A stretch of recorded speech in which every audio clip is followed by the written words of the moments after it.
اب ہم آتے ہیں سیدنا ابراہیم علیہ السلام کے قصے کی طرف، لیکن اس سے پہلے یہ وضاحت کر دیں کہ سیدنا ابراہیم علیہ السلام کے واقعے کے ساتھ چند دوسرے انبیاء علیہم السلام کے واقعات بھی وابستہ ہیں، مثلا سیدنا لوط علیہ السلام کا واقعہ، اس لیے کہ یہ سیدنا ابراہیم علیہ السلام کے بھتیجے بھی ہیں اور ان کے پیروکار بھی۔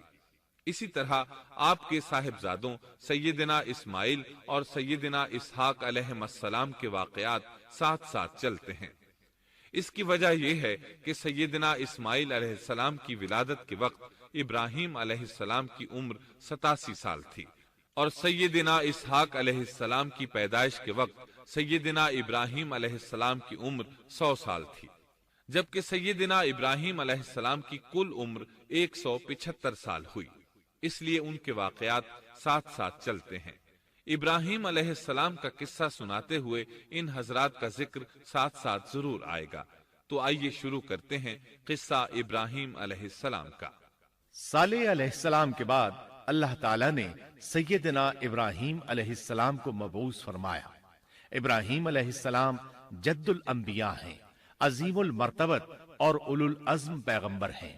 آپ کے والد کا نام طارق تھا، جبکہ اس کا لقب آزر تھا۔ آزر مدد کرنے والے کو کہتے ہیں۔ یہ شخص اپنے قبیلے کے افراد کی مدد کیا کرتا تھا، غمخواری کرتا تھا، اس لیے اس کا لقب آزر مشہور ہو گیا تھا۔ قرآن مجید میں ابراہیم علیہ السلام کا قصہ 73 مقامات پر ذکر ہوا ہے۔ یہ 73 مقامات 25 سورتوں میں ہیں، اور یہ بات ابراہیم علیہ السلام کے بلند مرتبت ہونے پر دلالت کرتی ہے۔ ابراہیم علیہ السلام بھی سام بن نوح علیہ السلام کی نسل سے ہیں۔ آپ کی پیدائش عراق کے مشہور شہر بابل میں ہوئی۔ یہ عراق کے شمال میں واقع تھا اور آج بھی موجود ہے۔ بہت بڑا شہر ہے، اس وقت بھی بڑی آبادی پر مشتمل تھا۔ یہاں بت پرستی عام ہو چکی تھی۔ اللہ تعالی سورۃ العنکبوت آیت 25 میں فرماتے ہیں، ابراہیم نے کہا کہ تم نے جن بتوں کی پرستش اللہ کے سوا کی ہے، انہیں تم نے اپنی آپس کی دنیاوی دوستی کے بنا پر معبود ٹھہرا لیا ہے۔ مطلب یہ کہ وہ لوگ اللہ کی عبادت بتوں کو اللہ کا شریک ٹھہرا کر کرتے تھے۔ ابراہیم علیہ السلام نے اپنے باپ سے اور اپنی قوم سے کہا کہ یہ مورتیاں جن کے تم مجاور بنے بیٹھے ہو کیا ہیں؟ انہوں نے جواب دیا، ہم نے اپنے باپ دادوں کو انہی کی عبادت کرتے پایا ہے۔ اللہ تعالیٰ ان کے بارے میں فرماتے ہیں، اے نبی، انہیں ابراہیم علیہ السلام کا قصہ سنا دو، جبکہ انہوں نے اپنے باپ اور اپنی قوم سے فرمایا، تم کس کی عبادت کرتے ہو؟ کہنے لگے، بتوں کی، ہم تو برابر ان کے مجاور بنے بیٹھے ہیں۔ ابراہیم علیہ السلام نے فرمایا، جب تم انہیں پکارتے ہو تو کیا وہ سنتے بھی ہیں یا تمہیں نفع اور نقصان پہنچا سکتے ہیں؟ انہوں نے کہا، یہ ہم کچھ نہیں جانتے، ہم نے تو اپنے باپ دادوں کو اسی طرح کرتے پایا ہے۔ مطلب یہ کہ یہ بت پرستی انہیں ورثے میں ملی تھی۔ وہ جن معبودوں کی عبادت کرتے تھے، نہ وہ ان کی پکار کو سنتے تھے، نہ ہی ان کے نفع و نقصان پر قادر تھے۔ اسی لیے ابراہیم علیہ السلام انہیں جھنجھوڑ رہے تھے، لیکن اندھی تقلید اور بشری عقل کے بیکار ہو جانے نے انہیں یہ سب سوچنے سے عاری کر دیا تھا۔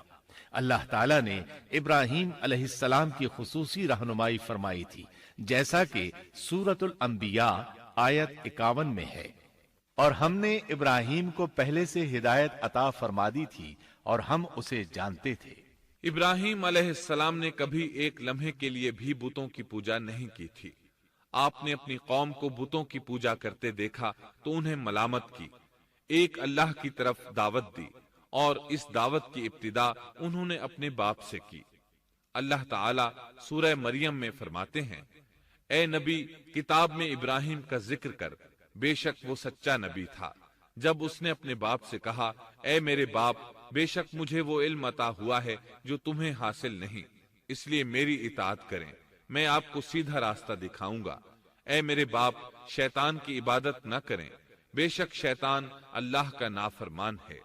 ان بتوں کی عبادت گویا شیطان کی عبادت ہے، اس لیے آپ نے ان معبودوں کو شیطان سے تعبیر کیا۔ فرمایا، اے میرے باپ، بے شک مجھے خوف ہے کہ تم پر اللہ کا عذاب آئے، پھر تم شیطان کے ساتھی ہو جاؤ۔ باپ نے ان کی بات سن کر کہا، اے ابراہیم، کیا تو میرے معبودوں سے پھرا ہوا ہے؟ البتہ اگر تو باز نہ آیا تو میں تجھے سنسار کر دوں گا، اور تو مجھ سے ایک مدت تک دور ہو جا، یعنی مجھ سے اتنا دور ہو جا کہ کبھی مجھے نظر نہ آئے۔ ابراہیم علیہ السلام نے اپنے باپ پر نرمی اور مہربانی کرتے ہوئے ان سے کہا، آپ پر سلامتی ہو، میں اپنے رب سے آپ کے لیے بخشش طلب کرتا رہوں گا۔ لیکن جب بعد میں ان پر واضح ہو گیا کہ وہ تو اللہ کا دشمن ہے تو ابراہیم علیہ السلام اس سے بے تعلق ہو گئے۔ سورہ توبہ آیت 114 میں اللہ فرماتے ہیں، اور ابراہیم کا اپنے والد کے لیے بخشش طلب کرنا ایک وعدے کی وجہ سے تھا جو وہ اس سے کر چکے تھے، لیکن جب انہیں معلوم ہو گیا کہ وہ اللہ کا دشمن ہے تو اس سے بیزار ہو گئے۔ بے شک ابراہیم بڑے نرم اور تحمل والے تھے۔ کسی ایماندار کے لیے جائز نہیں کہ وہ کسی کافر کے لیے دعائے مغفرت کرے، بلکہ مومن پر حرام ہے کہ وہ کسی کافر یا عیسائی وغیرہ کے لیے مغفرت طلب کرے یا اس سے یہ کہے کہ اللہ تجھ پر رحم کرے۔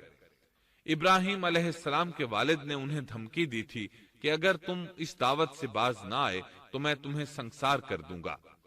اس کے جواب میں ابراہیم علیہ السلام اپنے والد کے ساتھ انتہائی شفقت سے پیش آئے اور اس سے کہنے لگے، میں آپ کے لیے اپنے رب سے استغفار کرتا رہوں گا، اس لیے کہ آپ اپنے والد پر بے حد مہربان تھے۔ اسی لیے اللہ تعالیٰ بھی ابراہیم علیہ السلام پر بے حد مہربان تھے، اور آپ کا لقب خلیل الرحمن رکھ دیا گیا۔ خلت محبت کا وہ انتہائی درجہ ہے جس کے ساتھ دل محبت سے بھر جاتا ہے، یعنی وہ بہت سے لوگوں سے بڑھ کر اللہ تعالیٰ کو محبوب تھے۔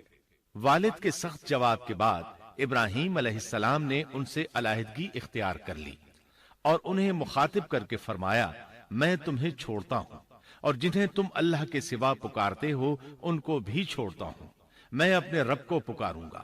مجھے امید ہے میں اپنے رب کو پکار کر محروم نہیں رہوں گا۔ آپ اللہ کے پیارے اور پسندیدہ نبی تھے۔ جب آپ نے اپنی قوم کو توحید کی دعوت دی اس وقت آپ نوجوان تھے، آپ کی عمر 16 سال تھی۔ ساتھ میں آپ اس بات پر غور و فکر بھی کرتے کہ آخر یہ لوگ بتوں کی پوجا کیوں کرتے ہیں۔ آپ کا دل ان کے شرک پر بہت کوڑتا۔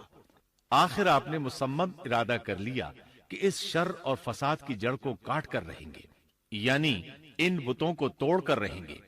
آپ اپنی قوم کو بتوں کو توڑ دینے کی دھمکی دیتے رہے۔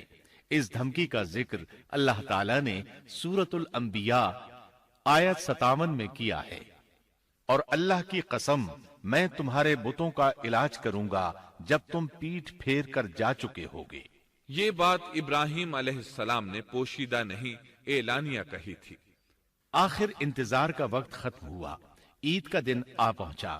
عید کے دن وہ لوگ صبح سویرے گھر سے نکلنے سے پہلے کھانا پکا کر اپنے معبودوں کے سامنے رکھتے تھے، پھر شہر سے باہر ایک میدان میں جمع ہوتے، وہاں کھیلتے کودتے خوشیاں مناتے، ناز سے چلتے پھرتے اور کھانا کھاتے۔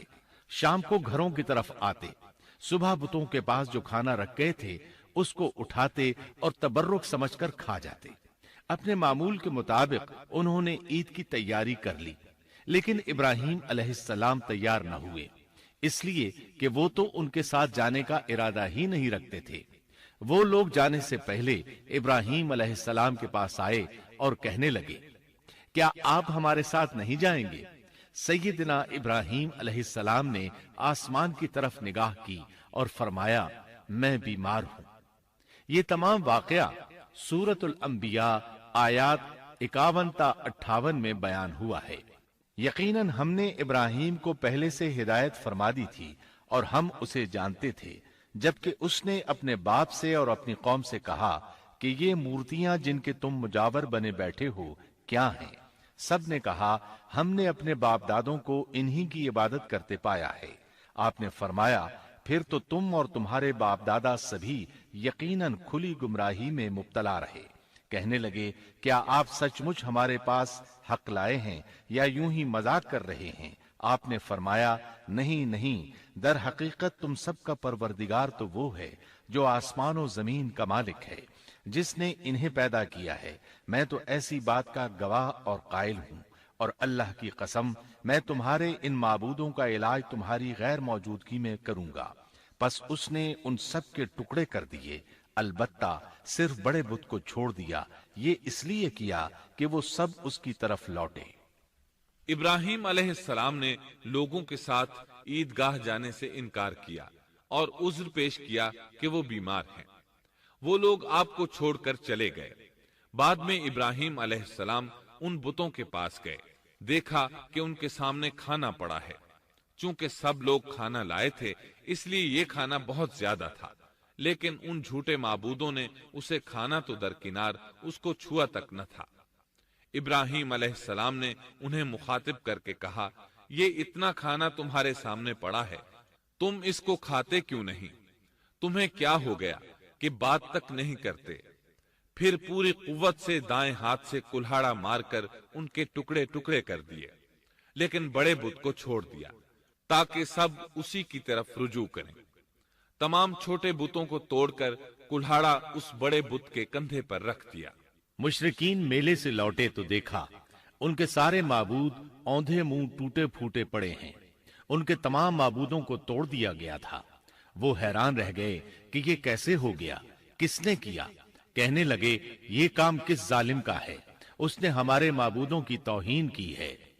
اس وقت جن لوگوں نے ابراہیم علیہ السلام کا وہ کلام سنا تھا انہیں ان کا خیال آ گیا، کہنے لگے وہ نوجوان جس کا نام ابراہیم ہے اسے ہم نے اپنے بتوں کی مذمت کرتے سنا ہے۔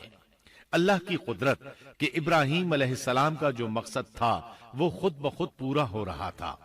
قوم کے لوگ مشورہ کر رہے تھے کہ سب کو جمع کرو اور اسے بلاؤ، پھر اسے سزا دو۔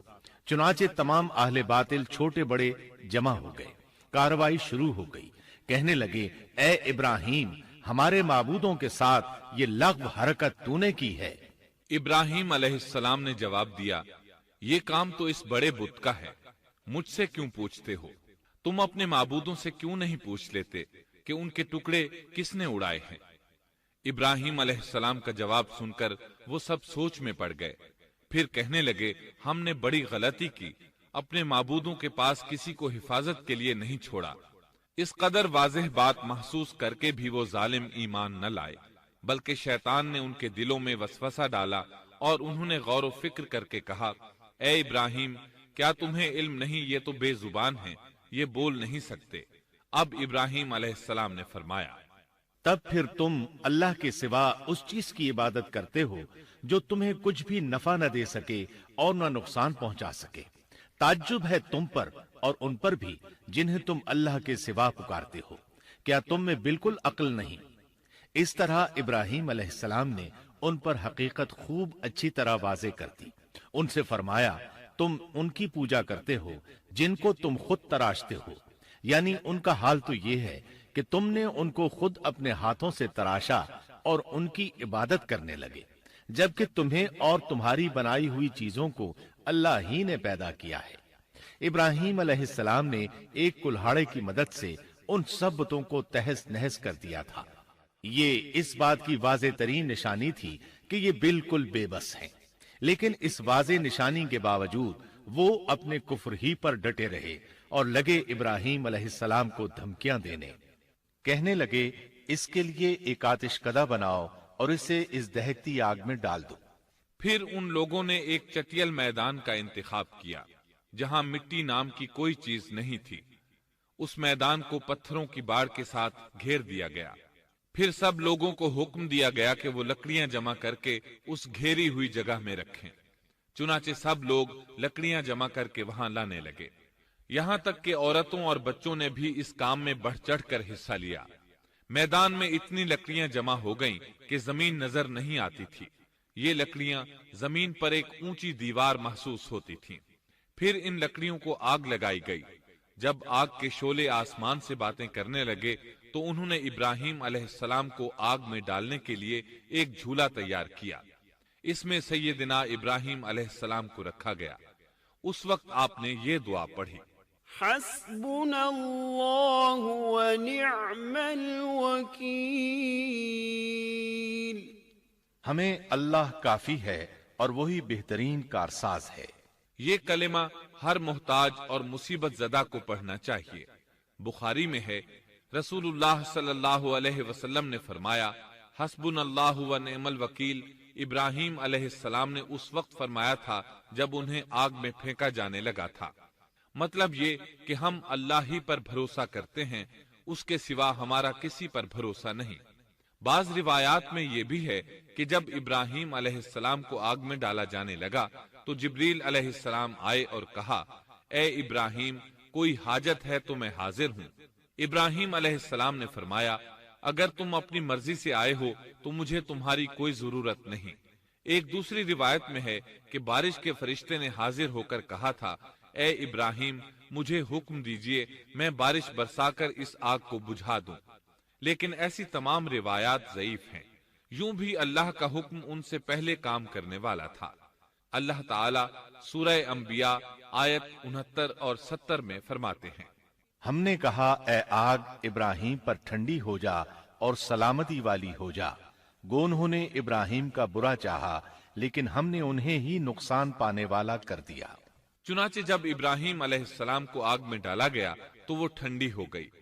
ابن عباس رضی اللہ عنہما فرماتے ہیں، اگر اللہ تعالیٰ آگ سے یہ نہ فرماتے کہ سلامتی والی ٹھنڈی ہو جا تو وہ اس قدر سرد ہو جاتی کہ اس کی ٹھنڈک سے تکلیف محسوس ہوتی۔ گویا آگ بھی اللہ کے حکم کے بغیر نہیں جلا سکتی، چھری اللہ کے حکم کے بغیر نہیں کاٹ سکتی، اس لیے کہ یہ بھی اللہ کی مخلوق ہیں اور ان کی قدرت بھی اللہ کے پاس ہے۔ وہ چاہے تو ان کو قدرت عطا کر دے، چاہے تو قدرت واپس لے لے۔ آگ کو ٹھنڈا ہونے کا حکم ہوا، وہ ٹھنڈی ہو گئی۔ اس نے نہ ابراہیم علیہ السلام کے کپڑے جلائے، نہ جسم کے کسی حصے کو کوئی نقصان پہنچایا، صرف وہ رسیاں جلائیں جن سے آپ کو باندھا گیا تھا۔ سبحان اللہ۔ لوگ آگ کے گرد اس انتظار میں کھڑے تھے کہ جو ہی انہیں آگ میں پھینکا جائے گا وہ جل کر راکھ ہو جائیں گے، لیکن وہ یہ دیکھ کر حیران رہ گئے کہ ابراہیم علیہ السلام بڑے ناز سے آگ کے درمیان بیٹھے ہیں۔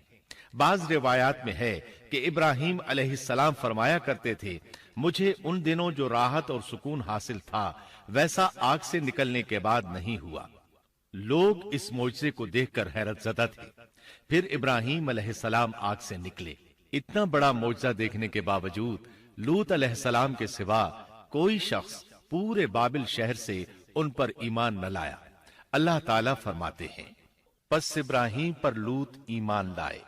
مطلب یہ کہ پوری بستی سے لوط علیہ السلام تھے جو آپ پر ایمان لائے تھے، باقی تمام لوگ کفر ہی پر ڈٹے رہے۔ ابراہیم علیہ السلام ان کا رویہ دیکھ کر نا امید ہو گئے کہ اس سے بڑھ کر یہ کون سا معجزہ دیکھنا چاہتے ہیں۔ ان کے بتوں کو توڑ دیا گیا، اپنی آنکھوں سے اللہ کی نشانی ان لوگوں نے دیکھی، پھر بھی یہ ایمان نہیں لائے، چنانچہ آپ نے وہاں سے ہجرت کا ارادہ فرما لیا۔ اس وقت بابل پر نمرود نامی بادشاہ کی حکومت تھی۔ کہا جاتا ہے کہ زمین کے بیشتر حصے پر اسی کی حکمرانی تھی۔ جب اس کے پاس یہ خبریں پہنچیں کہ ابراہیم علیہ السلام کو آگ میں ڈالا گیا لیکن آگ نے انہیں نہیں جلایا، تو اس نے ابراہیم علیہ السلام کو اپنے دربار میں پیش کرنے کا حکم دیا۔ ابراہیم علیہ السلام کو وہاں لایا گیا۔ نمرود نے ان سے ان کے رب کے بارے میں سوال کیا۔ اللہ تعالیٰ سورۃ البقرہ آیت 258 میں فرماتے ہیں، کیا تو نے اس شخص کو نہیں دیکھا جس نے ابراہیم سے اس کے رب کے متعلق جھگڑا کیا، اس لیے کہ اللہ نے اسے سلطنت دی تھی۔ ایک روایت میں ہے کہ 4 بادشاہوں نے زمین کے بیشتر حصے پر حکمرانی کی ہے، ان میں سے ایک نمرود ہے۔ نمرود اپنے وقت کا حاکم و بادشاہ تھا۔ ابراہیم علیہ السلام سے جب اس کی اللہ تعالیٰ کے بارے میں بات چیت ہوئی تو ابراہیم علیہ السلام نے کہا، میرا رب وہ ہے جو زندہ کرتا ہے اور مارتا ہے۔ جواب میں اس نے کہا، میں بھی زندہ کرتا ہوں اور مارتا ہوں۔ چنانچہ اس نے حکم دیا کہ جیل سے 2 آدمیوں کو لے آؤ۔ جیل سے 2 ایسے آدمیوں کو لایا گیا جن کے لیے سزائے موت کا فیصلہ ہو چکا تھا۔ اس نے ان میں سے ایک کے قتل کا حکم دیا، دوسرے کو معاف کر دیا۔ اس سے اس نے یہ ثابت کرنا چاہا کہ وہ بھی زندہ کر سکتا ہے اور موت دے سکتا ہے، اور کہنے لگا دیکھ لو میرے حکم سے لوگ مرتے ہیں اور میرے حکم سے انہیں زندگی ملتی ہے۔ اس کی بات سن کر ابراہیم علیہ السلام نے غور کیا کہ اگر وہ اس سے موت و حیات کے باریک فلسفے پر بحث کریں گے تو نمرود کا مقصد پورا ہو جائے گا اور میرا مقصد پورا نہیں ہو پائے گا۔ اس لیے بحث و مباحثے کی بجائے کوئی مضبوط دلیل پیش کر دی جائے تاکہ حق و باطل کے درمیان فرق واضح ہو جائے۔ چنانچہ آپ نے فرمایا بے شک اللہ سورج کو مشرق سے لاتا ہے، تو اس کو مغرب سے لے آ۔ کافر بادشاہ یہ سن کر مبہوت رہ گیا، اس کا سر جھک گیا۔ اللہ تعالیٰ فرماتے ہیں تب وہ کافر حیران رہ گیا اور اللہ نا انصافوں کو سیدھی راہ نہیں دکھاتا۔ ان تمام باتوں کے بعد نمرود کو یہ معلوم کرنے کی ضرورت نہیں رہی کہ ابراہیم علیہ السلام آگ سے کیسے نجات پا گئے، کیونکہ حقیقت اس پر آشکار ہو چکی تھی۔ وہ جان گیا تھا کہ اصل معاملہ کیا ہے۔ چنانچہ اس نے ابراہیم علیہ السلام سے کہا آپ اس ملک سے نکل جائیے، ہم آپ کو یہاں نہیں رہنے دیں گے۔ ابراہیم علیہ السلام نے عراق کو خیر بات کہا اور شام کی طرف ہجرت کر گئے۔ یہاں آ کر وہ حران نامی بستی میں مقیم ہوئے۔ اسی جگہ آپ نے اپنے چچا ہاران کی بیٹی سیدہ سارہ علیہ السلام سے شادی کی۔ اللہ تعالیٰ اس ہجرت کے بارے میں فرماتے ہیں اور ہم اسے یعنی ابراہیم اور لوط کو بچا کر اس زمین کی طرف لے آئے جس میں ہم نے جہان کے لیے برکت رکھی تھی۔ جب آپ حران کے مقام پر پہنچے تو وہیں ٹھہر گئے، وہیں رہنے لگے۔ یہاں آ کر آپ کا شمار بنو حران میں ہونے لگا۔ آپ لوگوں کو اسی شہر میں رہنے کی دعوت دیتے۔ اس شہر کے لوگ بتوں کی پوجا نہیں کرتے تھے بلکہ ستاروں کو پوجتے تھے۔ ابراہیم علیہ السلام نے جب ان کی یہ حالت دیکھی تو ارادہ کر لیا کہ ان لوگوں کو بتائیں گے کہ ستاروں کی عبادت کرنا باطل ہے۔ یہ لوگ چونکہ نجوم پرست تھے اس لیے ان کی عبادت کا وقت رات کو ہوتا تھا، اور یہ لوگ رات کے وقت عبادت کرتے تھے کیونکہ ان کے معبود یعنی ستارے رات ہی کو طلوع ہوتے ہیں۔ چنانچہ ابراہیم علیہ السلام انہیں یہ دکھانے کے لیے کہ ان چیزوں کی عبادت باطل ہے ایک دن ان کے ساتھ نکلے۔ اللہ نے آسمان کے دروازے کھول دیے تو ابراہیم علیہ السلام نے چاند، ستاروں، سیاروں اور آسمان و زمین کی سلطنت کو دیکھا۔ اللہ تعالیٰ نے ابراہیم علیہ السلام سے تمام پردے ختم کر دیے جو عام طور پر لوگوں کی آنکھوں پر ہوتے ہیں، اور انہوں نے وہ کچھ دیکھا جسے آج کی رصد گاہیں بھی نہیں دیکھ سکتی۔ اللہ تعالیٰ سورۃ الانعام آیت 75 میں فرماتے ہیں اور اسی طرح ہم نے ابراہیم کو آسمان اور زمین کی سلطنت کا مشاہدہ کرا دیا تاکہ وہ یقین کرنے والوں میں سے ہو جائے۔ بعض مفسرین نے لکھا ہے کہ یہ سب کچھ اللہ تعالیٰ نے ابراہیم علیہ السلام کو اس لیے دکھایا تھا کہ وہ ستاروں کی پرستش کرتے تھے۔ پھر اللہ تعالیٰ نے اپنی عبادت کی طرف ان کی رہنمائی فرمائی۔ جن مفسرین نے یہ بات لکھی وہ غلطی پر ہیں، کیونکہ ایک جلیل القدر رسول کے متعلق ایسا گمان کرنا کبیرہ گناہ ہے۔ آسمان اور زمین کی سلطنت اور دیگر معجزات دکھانے کے بعد اللہ تعالیٰ فرماتے ہیں آسمان اور زمین کی پیدائش یقیناً انسان کی پیدائش سے بہت بڑا کام ہے۔ اللہ تعالیٰ ایک دوسرے مقام پر فرماتے ہیں آسمان اور زمین میں بہت سی نشانیاں ہیں جن سے یہ منہ موڑ کر گزر جاتے ہیں۔ ابراہیم علیہ السلام حران شہر کے ستارہ پرستوں کو لے کر ایک رات نکلے۔ اچانک ایک ستارہ طلوع ہوا، اس کی چمک دمک بہت تھی، شکل صورت کے لحاظ سے بھی بہت خوبصورت تھا۔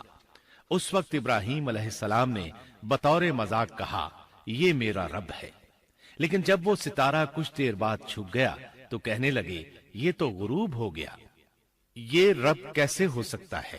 جو چھپ جائے وہ رب نہیں ہو سکتا، پس میں تو غروب ہونے والوں کو پسند نہیں کرتا۔ اگلے روز وہ پھر ان لوگوں کو ساتھ لے کر نکلے تو چاند کو دیکھا۔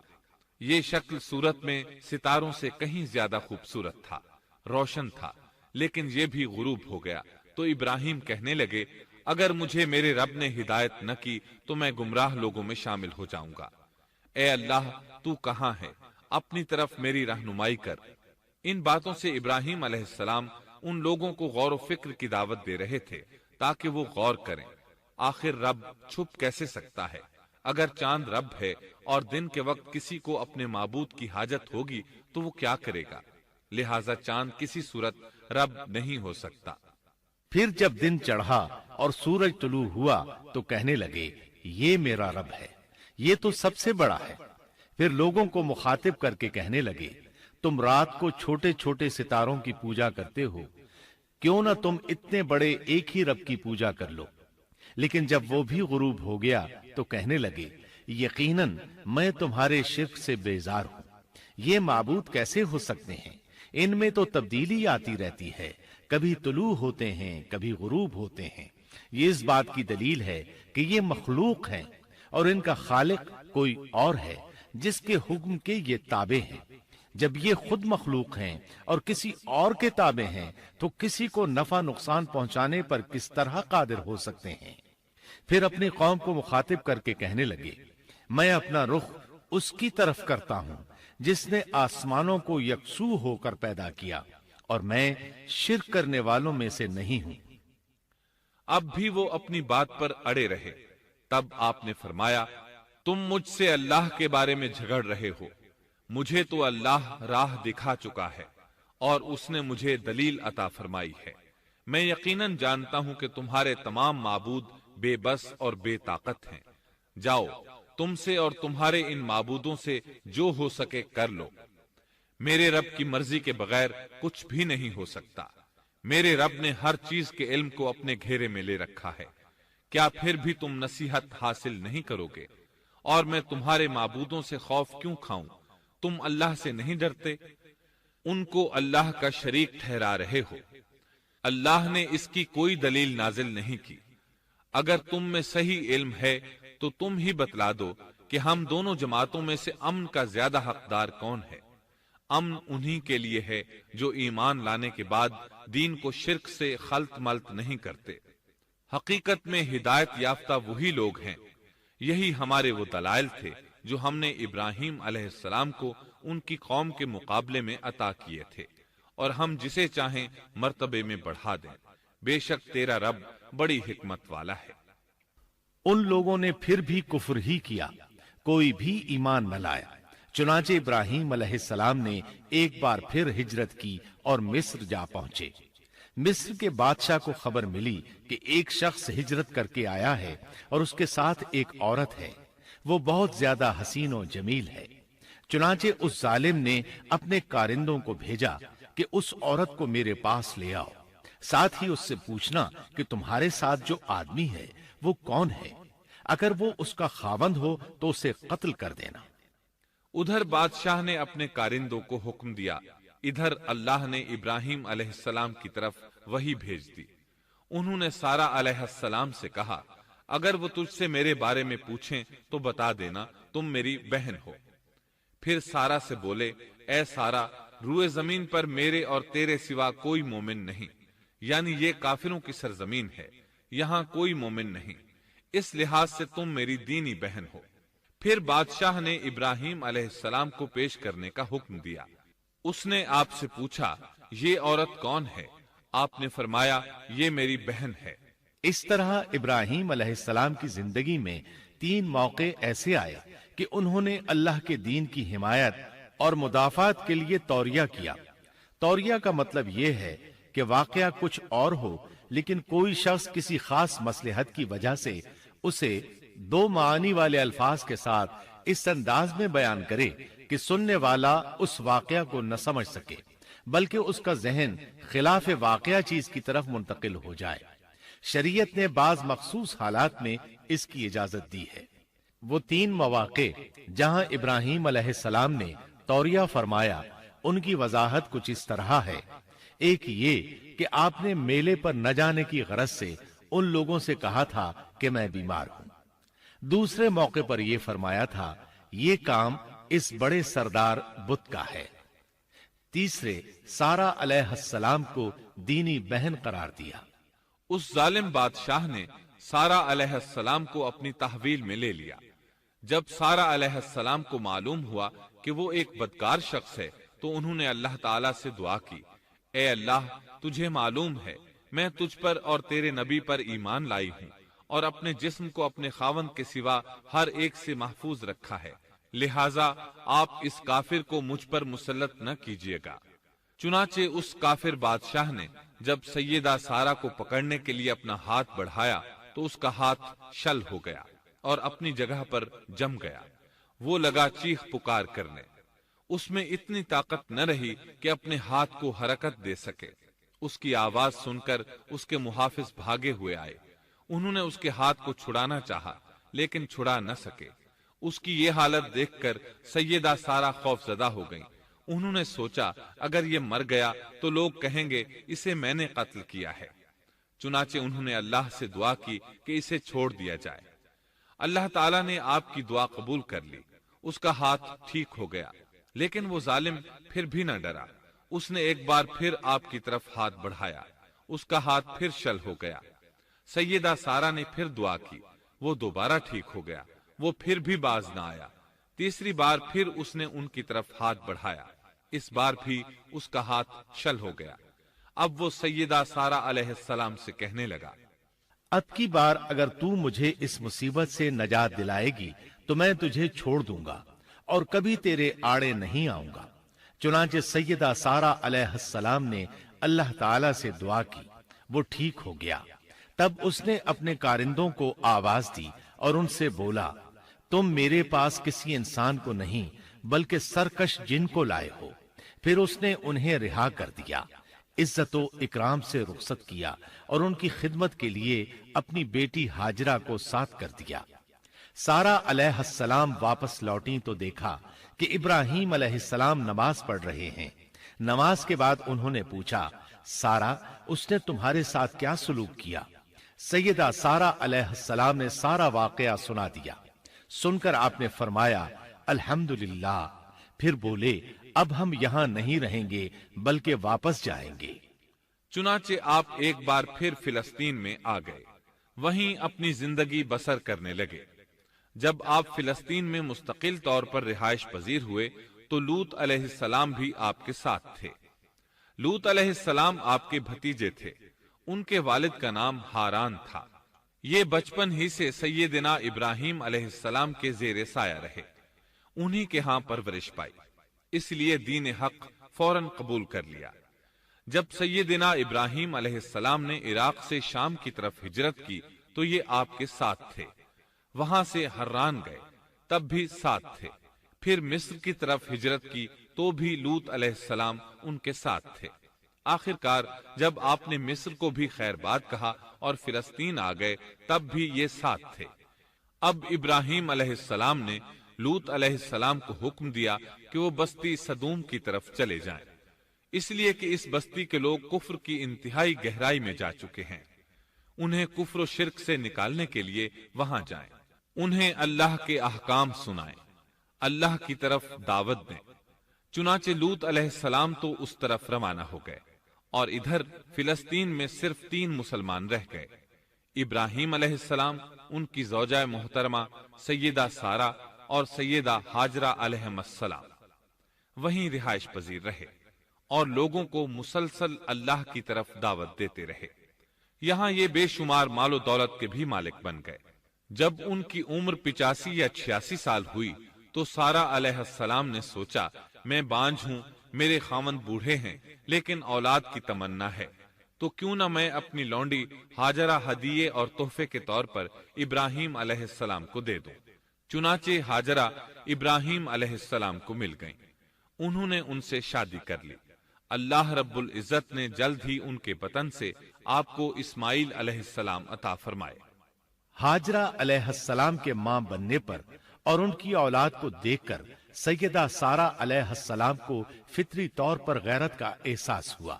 اللہ کی قدرت دیکھیے، خود ہی انہیں ہاجرہ کو تحفے میں دیا تاکہ اولاد حاصل ہو، اور جب وہ ماں بن گئیں تو اب غیرت محسوس کر رہی ہیں۔ اپنی اس کیفیت سے مجبور ہو کر سیدہ سارہ نے ابراہیم علیہ السلام سے کہا، آپ مجھے اس کے ساتھ ایک جگہ پر نہ رکھیں۔ مورخین اور سیرت نگار لکھتے ہیں کہ ہاجرہ علیہ السلام ایک نطاق پہنا کرتی تھی، یعنی وہ جسم کے درمیان ایک لمبا کپڑا لٹکا لیتی تھیں تاکہ وہ کپڑا گھسٹ گھسٹ کر قدموں کے نشانات مٹا دے اور سارا کو نظر نہ آئے، کیونکہ سارا غیرت کی حد کو پہنچ چکی تھی۔ ابراہیم علیہ السلام نے جب سارا علیہ السلام کے اندر غیرت کے آثار دیکھے تو ہاجرہ کو ان کی نگاہوں سے دور کر دیا۔ ادھر اللہ کا حکم بھی نازل ہو گیا کہ اپنی بیوی ہاجرہ اور دودھ پیتے بچے اسماعیل کو ساتھ لے لیں اور مکہ کی طرف رخ کر لیں۔ ابراہیم علیہ السلام مکہ کی طرف روانہ ہوئے، یہاں تک کہ مکہ پہنچ گئے۔ یہ جگہ اس وقت بالکل ویران اور بے آباد تھی، نہ کوئی انسان تھا، نہ پانی، نہ نباتات کے آثار تھے، غرض کوئی چیز نظر نہیں آتی تھی، بس پہاڑوں کے درمیان ایک بے آب و گیاہ میدان تھا۔ یہی وہ مقدس اور تاریخی وادی تھی جہاں ابراہیم علیہ السلام اپنی زوجہ اور لخت جگر کو چھوڑ کر واپس پلٹے۔ سیدہ ہاجرہ علیہ السلام کو بہت حیرت ہوئی، انہیں یہ امید نہیں تھی کہ ان کے خاوند انہیں ایک بے آباد جگہ تنہا چھوڑ کر چل دیں گے، اس پر بچے کی ذمہ داری الگ تھی۔ چنانچہ انہوں نے ابراہیم علیہ السلام کو آواز دی، لیکن انہوں نے مڑ کر بھی نہ دیکھا۔ اب وہ ان کے پیچھے آئیں اور قریب پہنچ کر بولی، اے ابراہیم، ہمیں کہاں چھوڑے جا رہے ہو؟ یہاں نہ پانی، نہ خوراک، نہ کوئی انسان۔ ابراہیم علیہ السلام نے پھر بھی کوئی جواب نہ دیا، کوئی پریشانی بھی ظاہر نہ کی اور چلتے رہے۔ سیدہ ہاجرہ بھی آپ کے پیچھے چلتی رہیں اور پوچھتی رہیں کہ ہمیں کس کے حوالے کر کے جا رہے ہیں؟ یہاں تو کوئی بھی جاندار نہیں، مکمل طور پر بے آباد علاقہ ہے۔ لیکن انہوں نے اب بھی کوئی توجہ نہ دی۔ آخر سیدہ ہاجرہ نے کہا، کیا آپ کو اللہ نے اس کام کا حکم دیا ہے؟ اب آپ نے جواب میں فرمایا، ہاں۔ تب سیدہ ہاجرہ بولی، اگر یہ بات ہے تو اللہ تعالی ہرگز ہمیں ضائع نہیں ہونے دے گا۔ جب انسان اللہ کے احکام کو بجا لائے تو اس کے دل سے فقر و فاقے کا خوف نکل جاتا ہے اور اللہ اسے طرح طرح کے انعامات سے نوازتا ہے۔ انسان جب تک اللہ کے احکام کو بجا لاتا رہے گا تب تک اللہ کی نصرت اور اس کی تائید شامل حال رہے گی۔ چنانچہ جوں ہی ہاجرہ علیہ السلام کو پتا چلا کہ انہیں تنہا چھوڑ جانا اللہ کے حکم کی بنا پر ہے تو فوراً یقین بھرے لہجے میں بولی، تب اللہ ہمیں ضائع نہیں کرے گا۔ یہ کہہ کر وہ اپنے شیر خوار بچے کی طرف پلٹ گئیں۔ خوراک اور پانی چند دن میں ختم ہو گئے، پانی کا ایک قطرہ پاس نہ رہا۔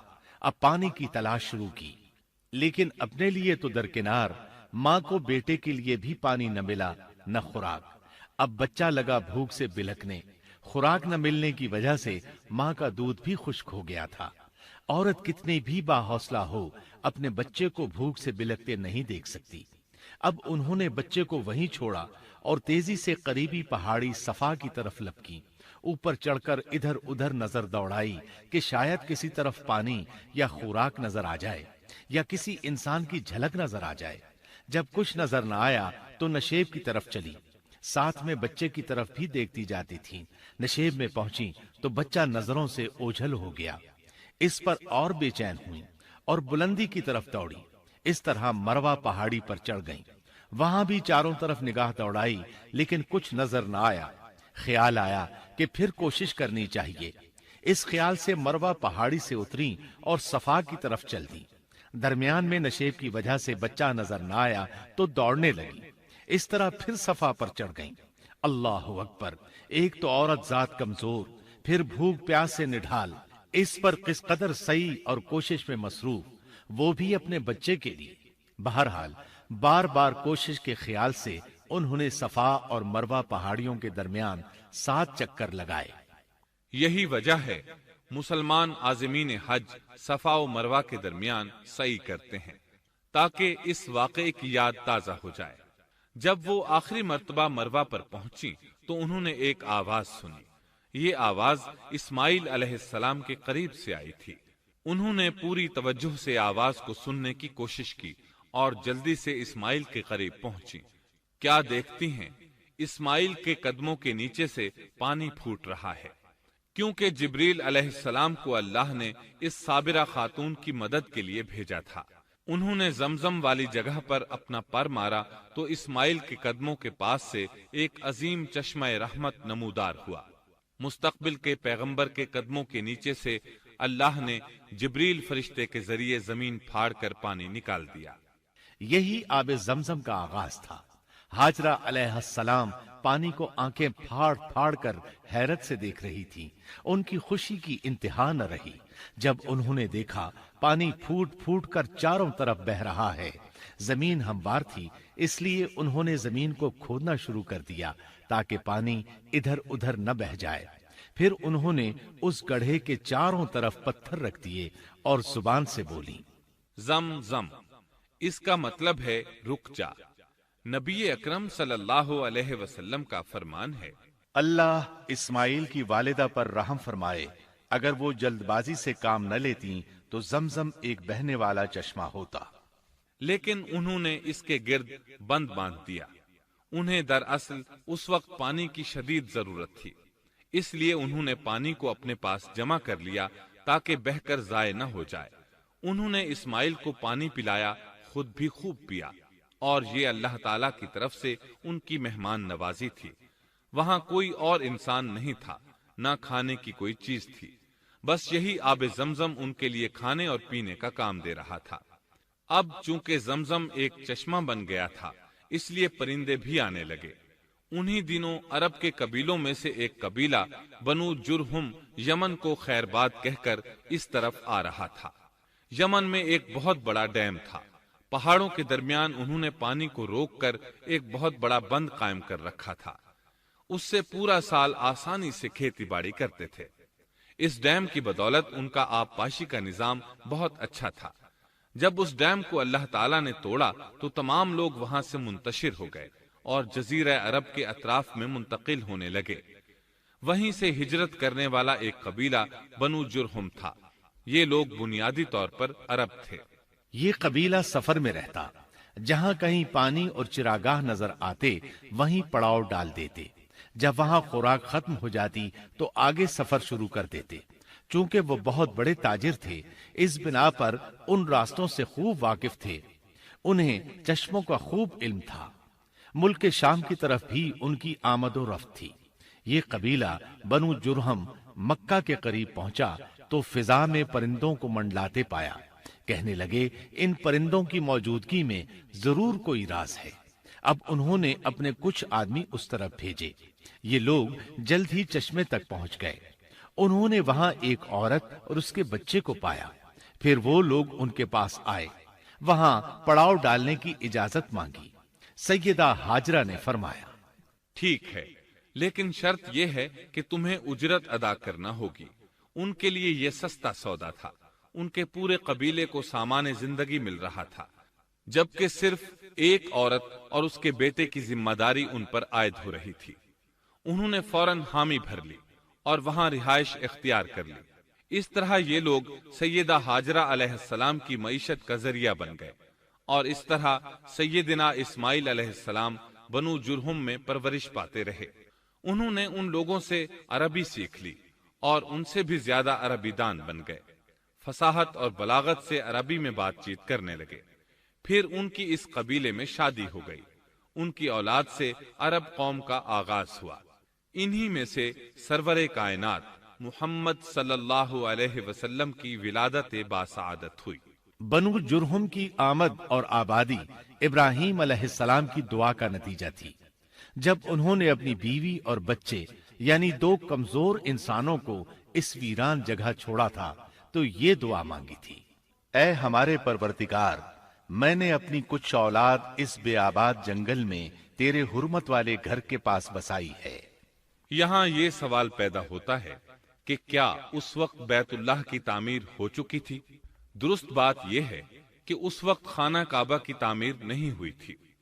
پھر سوال پیدا ہوتا ہے کہ کیا ابراہیم علیہ السلام کے زمانے سے پہلے اس کی تعمیر ہو چکی تھی یا صرف جگہ ہی معروف تھی؟ اس بارے میں دو طرح کی روایات ہیں۔ بعض میں آتا ہے کہ صرف اس کی جگہ معروف تھی، اور بعض میں ہے کہ ابراہیم علیہ السلام سے پہلے شیس علیہ السلام نے اس کو تعمیر کیا تھا، اور وہ گردش ایام کے ساتھ ساتھ منہدم ہو کر ختم ہو گیا۔ لیکن بہرحال اس کی جگہ معلوم تھی اور وہی پہلا گھر تھا، جیسا کہ اللہ نے خبر دی ہے۔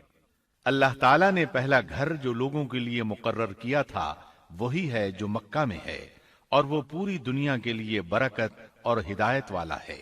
ابراہیم علیہ السلام نے اللہ تعالیٰ سے یہ دعا مانگی تھی، اے ہمارے پروردگار، میں نے اپنی کچھ اولاد اس بے کھیتی کے جنگل میں تیرے حرمت والے گھر کے پاس بسائی ہے۔ اے ہمارے پروردگار، یہ اس لیے کہ وہ نماز قائم کریں، پس تو کچھ لوگوں کے دلوں کو ان کی طرف مائل کر دے اور انہیں پھلوں کی روزیاں عطا فرما تاکہ یہ شکر گزاری کریں۔ دن گزرتے رہے اور اسماعیل علیہ السلام بنو جرہم کے ماحول میں عمر کی منزلیں طے کرتے رہے اور وہ ہوش سنبھالنے کے قریب ہو گئے۔ ابراہیم علیہ السلام ہر سال 1-2 بار اپنے گھرانے کی دیکھ بھال کے لیے چکر لگاتے تھے۔ جب اسماعیل علیہ السلام نے ہوش سنبھالا تو ایک بار پھر ایک عظیم آزمائش کا وقت آ گیا۔ ہوا یوں کہ ایک مرتبہ ابراہیم علیہ السلام مکہ تشریف لائے، ایک جگہ آرام کے لیے بیٹھے کہ نیند کی وادی میں پہنچ گئے۔ نیند میں انہوں نے خواب دیکھا کہ اپنے لخت جگر کو اپنے ہاتھ سے ذبح کر رہے ہیں، ساتھ ہی آنکھ کھل گئی۔ ابراہیم علیہ السلام جانتے تھے کہ انبیاء کرام کے خواب حقیقت ہوتے ہیں، اللہ کی طرف سے وحی ہوتے ہیں، اور شیطان کسی صورت ان کے خواب میں نہیں آ سکتا، لہذا انہوں نے اس خواب کے مطابق عمل کرنے کا پختہ ارادہ کر لیا، کسی قسم کی پریشانی کا شکار نہ ہوئے۔ اللہ رب العزت نے اس عظیم اور تعجب خیز واقعے کا قرآن مجید میں ذکر کرتے ہوئے فرمایا، اور ابراہیم نے کہا، میں تو ہجرت کر کے اپنے پروردگار کی طرف جانے والا ہوں، وہ ضرور میری رہنمائی کرے گا۔ اے میرے رب، مجھے نیک بخت اولاد عطا فرما۔ تو ہم نے ایک بردبار بچے کی بشارت دی۔ پھر جب بچہ اتنی عمر کو پہنچا کہ اس کے ساتھ چلنے پھرنے لگا تو ابراہیم نے کہا، میرے پیارے بیٹے، میں نے خواب دیکھا ہے کہ میں تجھے ذبح کر رہا ہوں، اب تو بتا تیری کیا رائے ہے؟ یہاں سوال پیدا ہوتا ہے کہ ابراہیم علیہ السلام نے اسماعیل علیہ السلام سے مشورہ کیوں لیا؟ وہ چاہتے تو اسماعیل کو سوتے میں ذبح کر دیتے، اس طرح اللہ کا حکم بجا لاتے۔ وہ بیٹے کے پاس کیوں گئے اور ان سے مشورہ کیوں لیا؟ جی ہاں، یہ مسئلہ یاد رکھنے کے قابل ہے کہ ہر مسلمان پر لازم ہے کہ وہ اپنے دوسرے مسلمان بھائی کو اجر و ثواب میں شامل کرنے کی کوشش کرے۔ ابراہیم علیہ السلام نے بیٹے کو ثواب میں شامل کرنے کے لیے انہیں اللہ کے حکم سے آگاہ کیا۔ یہ نہ چاہا کہ میں اکیلا ہی اجر لیتا رہوں، بلکہ دوسرے کی خیر خواہی کو پیش نظر رکھا۔ والدین کے لیے آپ کے اس انداز میں نصیحت موجود ہے، یہ کہ اولاد کو ثواب کے مواقع فراہم کریں، ان کی صحیح تربیت کریں۔ اگر صدقہ کرنے کا موقع ملے تو بچوں کے ذریعے صدقہ کرائیں، تاکہ انہیں بھی اللہ کے راستے میں خرچ کرنے کی عادت پڑے۔ جب کسی دینی مجلس میں بیٹھنے کا موقع ملے تو اپنی اولاد کو بھی ساتھ لے کر جائیں۔ بے شمار لوگ خود تو جاتے ہیں، اولاد کو جانے کے لیے کہتے بھی نہیں، خود دین سیکھتے ہیں، اولاد کو دین نہیں سکھاتے۔ ابراہیم علیہ السلام نے اسماعیل علیہ السلام سے رائے لی۔ سبحان اللہ، انہوں نے جواب میں فرمایا، اے ابا جان، آپ کو جو حکم ملا ہے کر گزریے۔ یہ نہیں کہا کہ مجھے تو حکم نہیں ہوا، بلکہ فوراً سر تسلیم خم کر دیا، اس لیے کہ وہ جانتے تھے انبیاء کا خواب حقیقت پر مبنی ہوتا ہے، اللہ کی وحی ہوتا ہے، اس لیے بالکل پریشانی ظاہر نہ کی۔ یہ تک نہ پوچھا مجھے کیوں ذبح کر رہے ہیں، یا میرا کیا جرم ہے، یا آپ کے پاس کون سا صریح حکم آیا ہے۔ انہوں نے ایسی کوئی بات نہ کہی۔ اللہ کی فرما برداری اسی کو کہتے ہیں۔ چنانچہ اپنے باپ سے کہا، اے ابا جان، آپ کو جو حکم ہوا ہے اس کو کر گزریے، انشاءاللہ آپ مجھے صبر کرنے والوں میں پائیں گے۔ علماء کرام فرماتے ہیں اس جملے سے ان کا انتہائی ادب اور احترام شامل ہے، اور اس میں زبردست توکل موجود ہے۔ یہ نہیں کہا کہ آپ مجھے صبر کرنے والوں میں سے پائیں گے، بلکہ آپ نے اللہ کی مشیت کو جملے میں شامل کیا اور فرمایا، انشاءاللہ آپ مجھے صبر کرنے والوں میں سے پائیں گے۔ لہٰذا مسلمانوں کو دھوکے میں نہیں پڑنا چاہیے۔ یہ نہ کہے میں سفر کروں گا، میں فلاں کام کروں گا، میں فلاں کام کے کرنے کی طاقت رکھتا ہوں، بلکہ یوں کہے اللہ نے چاہا تو میں سفر کروں گا، اللہ نے چاہا تو فلاں کام کروں گا۔ اپنے علم اور طاقت کے دھوکے میں پڑنا سراسر نادانی ہے۔ ہر چیز کا تعلق اللہ سے قائم کرے، جیسا کہ اللہ تعالیٰ فرماتے ہیں، اور ہرگز ہرگز کسی کام پر یوں نہ کہنا کہ میں اسے کل کروں گا، مگر ساتھ ہی انشاءاللہ کہہ لینا۔ اپنی زبان کو اللہ کے ذکر سے سجا کر رکھو اور ہمیشہ اپنے معاملات کو اللہ کی طرف لوٹاؤ۔ بہرحال باپ بیٹا دونوں ہی مصمم ارادے کے ساتھ اللہ کا حکم پورا کرنے کے لیے پیش ہو گئے۔ اسماعیل علیہ السلام نے اپنے والد محترم سیدنا ابراہیم علیہ السلام سے کہا، جب آپ مجھے ذبح کرنے لگیں تو میری پیشانی کو زمین پر رکھ دیجیے گا تاکہ آپ کو میرا چہرہ نظر نہ آئے اور کہیں آپ کے ہاتھ رک نہ جائیں۔ اب ابراہیم علیہ السلام نے بیٹے کی پیشانی پکڑ کر زمین پر لٹا دیا، جیسا کہ اللہ تعالیٰ نے فرمایا۔ جب دونوں مطیع ہو گئے اور ابراہیم نے اسے پیشانی کے بل لٹا دیا، اب انہوں نے چھری پکڑی اور گردن پر چلا دی، لیکن چھری نے گردن نہ کاٹی، بالکل اسی طرح جیسے آگ نے ابراہیم کو نہیں جلایا تھا، اس لیے کہ چھری میں کاٹنے کی طاقت اور آگ میں جلانے کی صلاحیت اللہ کے حکم کے بغیر نہیں آ سکتی۔ اللہ نے دونوں سے یہ طاقتیں سلب کر لی۔ اب ابراہیم زور لگا رہے ہیں، ادھر اسماعیل علیہ السلام کہہ رہے ہیں، ابا جان جلدی کیجئے، چھری چلائیے۔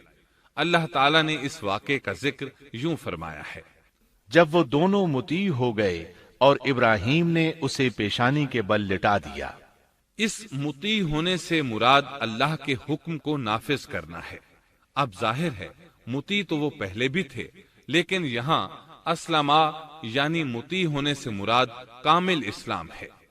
نہایت واضح اور حقیقی اسلام مراد ہے، اس لیے کہ کامل اسلام وہی ہوتا ہے جس میں بغیر کسی تردد اور توقف کے اللہ کے امر اور نہی کی تصدیق کی جائے۔ یہ تھا حقیقی اسلام۔ ہاں تو چھری چلتی رہی، گلا نہ کٹا، اس لیے کہ امتحان اور آزمائش کی تکمیل ہو چکی تھی۔ یہ بات ثابت ہو چکی تھی کہ اللہ کا حکم نافذ کرنے میں دونوں پوری طرح کوشاں ہیں۔ اللہ تعالیٰ بھی فرما برداری ہی کا صلہ عطا فرماتے ہیں۔ چنانچہ آواز آئی، ہم نے اسے پکارا، اے ابراہیم تو نے خواب کو سچ کر دکھایا، یقیناً ہم اسی طرح نیکوکاروں کو جزا دیا کرتے ہیں۔ یقیناً یہ ایک کھلی آزمائش تھی۔ تاریخ کا ایک عظیم ترین امتحان اور کڑی آزمائش دنیا کو آج بھی حیرت میں ڈال دیتی ہے۔ کون ہے جو بیٹے کو ذبح کرنے پر تیار ہو جائے، خاص طور پر اس صورت میں جب اولاد بھی اکلوتی ہو، جس کی وجہ سے 86 سال کے بعد آنگن میں بہار آئی ہو۔ پھر اس کی قربانی کا بھی واضح حکم نہیں دیا گیا تھا، اشارتاً خواب میں رہنمائی کی گئی تھی۔ آپ کہہ سکتے تھے یہ قتل اور سنگین جرم ہے، کہہ سکتے تھے اپنے بیٹے کو کس جرم میں قتل کروں، لیکن آپ نے بغیر کسی تعامل کے سر تسلیم خم کر دیا اور اس عظیم امتحان میں کامیاب ہوئے۔ اللہ فرماتے ہیں، اور ابراہیم وہ ہیں جنہوں نے وفاداری کی۔ اس آیت میں یہ نہیں بتایا گیا کہ کس چیز میں وفاداری کی، اس لیے کہ وہ تو ہر معاملے میں مکمل طور پر وفاداری کا مظاہرہ کر چکے تھے۔